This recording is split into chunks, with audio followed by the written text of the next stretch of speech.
নমস্কার বন্ধুরা, ড্রিম গার্ডেনে আপনাদের প্রত্যেকের স্বাগত। বন্ধুরা, আজকে ভিডিওটি একটি অত্যন্ত গুরুত্বপূর্ণ ভিডিও হতে চলেছে। তো ভিডিওটি যদি ভালো লাগে অবশ্যই একটা লাইক করে দেবেন, চ্যানেলটিকে সাবস্ক্রাইব করে নেবেন এবং ভিডিওটি অন্যান্য বাগানি বন্ধুদের মধ্যে শেয়ার করে নেবেন। না, আজকে যে ভিডিও আপনাদের সঙ্গে আমি শেয়ার করতে চলেছি সেটা হচ্ছে চন্দ্রমল্লিকা গাছের ভিডিও। না দেখুন, ইতিপূর্বে এই চন্দ্রমল্লিকা গাছের ভিডিও কিন্তু আপনাদের সঙ্গে আমি অলরেডি শেয়ার করেছি। না, দুখানা গাছ দেখুন, দেখলে চিনতে পারবেন এই দুটি আমার মাদার গাছ ছিল এবং এই মাদার গাছ থেকেই যখন একবারে গাছ ভর্তি কুড়ি এসেছিলো, তার লাস্ট যে ভিডিও আমি আপলোড করেছিলাম তার সেই সময় আমি বলেছিলাম যে এই যে কুড়ি, গাছ ভর্তি যে কুড়ি, তাই গাছ ভর্তি কুড়ি কীভাবে একসঙ্গে আমি ফ্লাশ করব, অর্থাৎ সমস্ত ফুল একসঙ্গে কীভাবে ফোটাবো, এবং এই নিয়েই কিন্তু অলরেডি ভিডিও আমার চ্যানেলে আপলোড করা আছে। যারা যারা সেই ভিডিওটি দেখেননি তার চ্যানেলটিকে সাবস্ক্রাইব করে নিয়ে সেই ভিডিওটি আপনারা দেখে নেবেন। না দেখুন, এই ফুল ফুটে যাওয়ার পর পুরো গাছ, এই গাছের মধ্যে কিন্তু আর কোনো রকম কোনো পাতা দেখা যাচ্ছে না, একেবারে পুরো মাথা কিন্তু ছেয়ে আছে। না, যেহেতু এই গাছ দুটি আমার মাদার গাছ ছিল এবং এই মাদার গাছগুলি কিন্তু একেবারে খুবই অল্প যত্নে কিন্তু ঠিক এরকমভাবে কিন্তু আমি এই গাছগুলোকে তৈরি করেছিলাম। তা আজকের ভিডিওতে আমি যে ইনফরমেশনগুলো আপনাদের সঙ্গে শেয়ার করব, না এই ফুল ফুটে যাওয়ার পর কীভাবে দীর্ঘদিন ধরে এই চন্দ্রমল্লিকা গাছের ফুল সুস্থ এবং সতেজ রাখবো, এক নম্বর। আর নেক্সট ইয়ারের জন্য পরবর্তীতে আমরা এই গাছকে আবার কিভাবে সংরক্ষণ করে রাখবো। না, এই প্রসঙ্গে আসার আগে আমি আপনাদের আরও দুটো গাছ আপনাদের সঙ্গে শেয়ার করি। না, ঠিক এই যে দেখুন ছোট্ট মতো যে গাছ, এই গাছটি আমার এই বড় গাছ থেকে আমি কাটিং করে লাগিয়েছিলাম এবং এই গাছেও কিন্তু যথেষ্ট ভালো অলরেডি কিন্তু ফুল এসেছে। এখনও সম্পূর্ণ ফুল এখনও ফোটেনি, কিছু কিছু ফুটেছে এবং অনেক ফুল এখনও ফুটতে বাকি রয়েছে। তা এই মাদার গাছ থেকে কাটিং করে কিন্তু এই গাছটা আমি তৈরি করেছিলাম।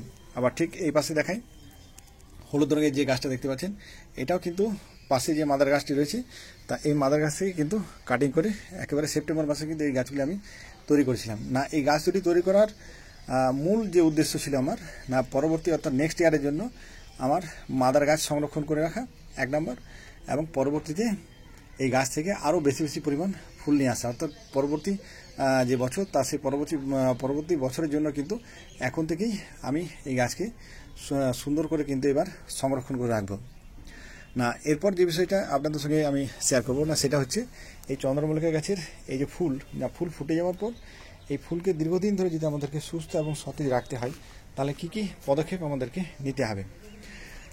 না দেখুন, চন্দ্রমল্লিকা গাছের এই ফুলের সবথেকে বড় যদি শত্রু হয়, তার সবথেকে বড় শত্রু যেটা, না সেটা হচ্ছে দুটো শত্রু। এক নম্বর হচ্ছে আপনার কুয়াশা।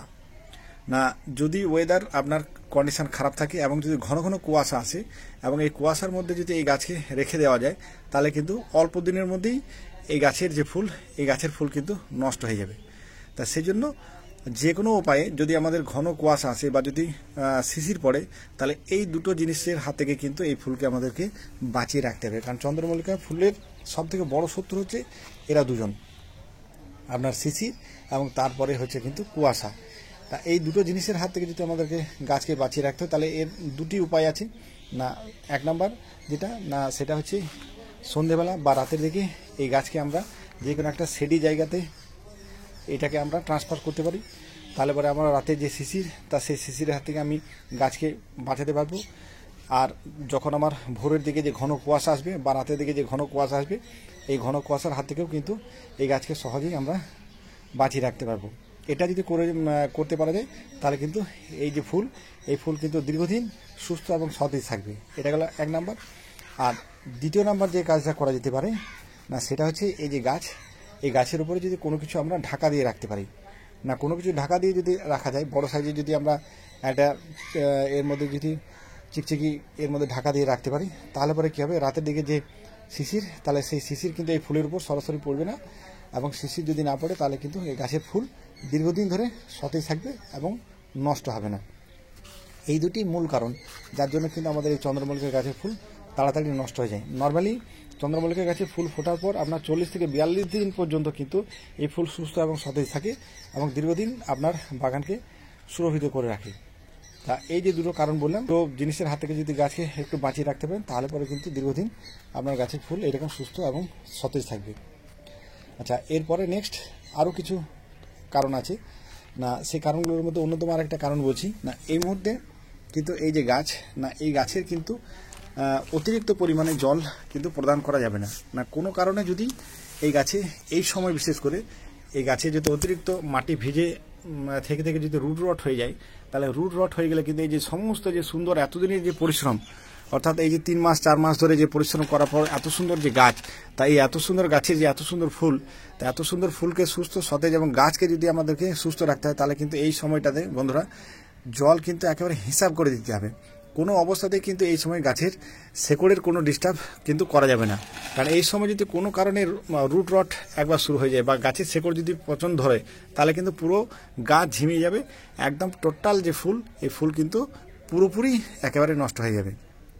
তাহলে কিন্তু জলের বিষয়টা কিন্তু আমাদেরকে একেবারে হিসাব করে নিয়ে কিন্তু আমাদের গাছে জল দিতে হবে। যদি দেখি একেবারে টব ভিজে আছে, তাহলে কিন্তু প্রয়োজনে আমরা সকালবেলা জল দেবো না, জল টেনে নেওয়ার পর তখন আমরা কিন্তু একবারে হয়তো বিকালের দিকে বা সন্ধ্যেবেলায় মাটির অনুযায়ী কিন্তু আমরা জল দেবো। কখনোই কিন্তু ওভার ওয়াটারিং করা যাবে না বন্ধুরা। এটা কিন্তু এই বিষয়টাতে আমাদেরকে কিন্তু অতি সতর্কতা অবলম্বন করতে হবে, কারণ ওভার ওয়াটারিং করলেই কিন্তু এই ফুল খুব তাড়াতাড়ি নষ্ট হয়ে যাবে, গাছও তাড়াতাড়ি কিন্তু নষ্ট হয়ে যাবে।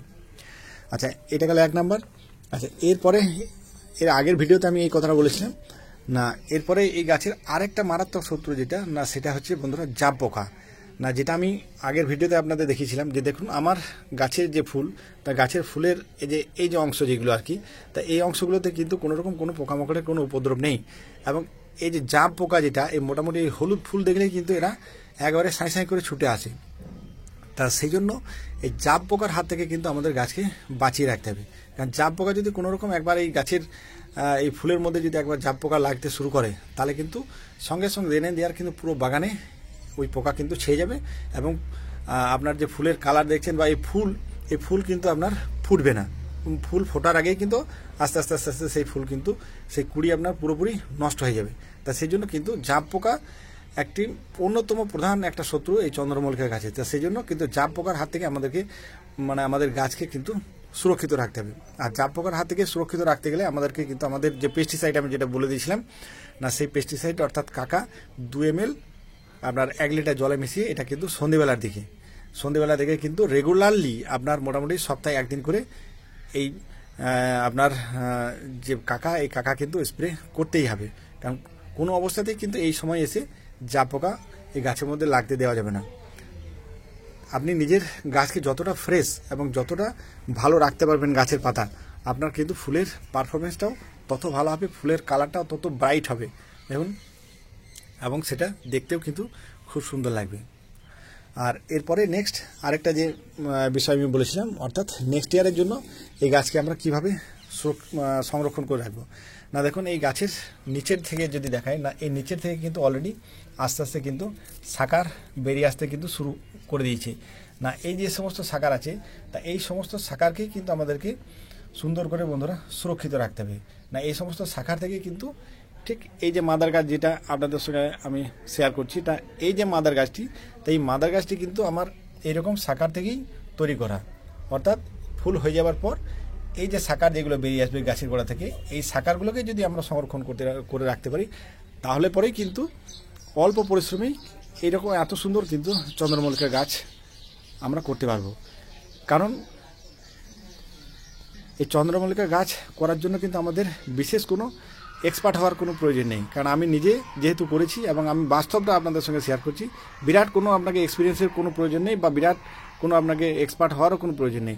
জাস্ট এই যে শাখার যেগুলো বেরিয়ে আসবে, এই শাখাগুলো আপনারা সংরক্ষণ করে রাখবেন, যত্ন করে রাখবেন এবং পরবর্তীতে কিভাবে কি করতে হবে নেক্সট আবার যখন আমি ভিডিও আপলোড করব, এই শাখার থেকে কীভাবে আপনারা শাখাগুলো সংরক্ষণ করে সেখান থেকে কীভাবে গাছ তৈরি করবেন, পরবর্তীতে ধাপে ধাপে সময় মতো আমি সেই সমস্ত ভিডিও আপনাদের সঙ্গে শেয়ার করব। যাই হোক বন্ধুরা, আজকে ভিডিওটি এই পর্যন্তই। ভিডিওটি যদি ভালো লাগে অবশ্যই একটা লাইক করে দেবেন, চ্যানেলটিকে সাবস্ক্রাইব করে নেবেন এবং ভিডিওটি অন্যান্য বাগানি বন্ধুদের মধ্যে শেয়ার করে নেবেন। ভিডিওটি ধৈর্য ধরে শেষ পর্যন্ত দেখার জন্য অসংখ্য ধন্যবাদ। ভালো থাকবেন, সুস্থ থাকবেন।